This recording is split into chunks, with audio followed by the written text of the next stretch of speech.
পদ্মে এক ব্যক্তি এক পদ ফর্মুলা। বাংলায় বিজেপি রাজ্য সভাপতি সুকান্ত মজুমদারের পরে কে? বঙ্গ বিজেপির ব্যাটন এবার কার হাতে? একাধিক নামে জল্পনা তৈরি হয়েছে, ঠিক কোন কোন নামে জল্পনা তৈরি হয়েছে একটু জানবো।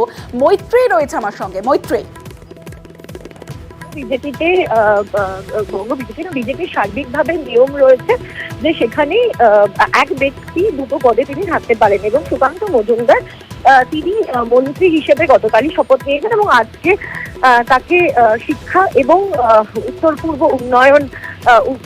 পূর্বাঞ্চলের উন্নয়নের মন্ত্রকের রাষ্ট্রমন্ত্রী করা হয়েছে। ফলে সেই জায়গায় দাঁড়িয়ে তিনি রাজ্য সভাপতি থাকতে পারবেন না। আজকে সুকান্ত মজুমদার যদিও তিনি জানিয়েছেন আপাতত তিনি কিছুদিন তিনি রাজ্য সভাপতির দায়িত্ব সামলাচ্ছেন, কিন্তু বিকল্প নাম ইতিমধ্যে বেশ কিছু বিকল্প নাম শোনা যাচ্ছে, যার মধ্যে মহিলা নেত্রীদেরও কয়েকজনের নাম কিন্তু শোনা যাচ্ছে। তবে এখনো পর্যন্ত কেন্দ্রীয় নেতৃত্বের তরফ থেকে কোনো নামকে কিন্তু চূড়ান্ত করা হয়নি। তার কারণ তারা যেটা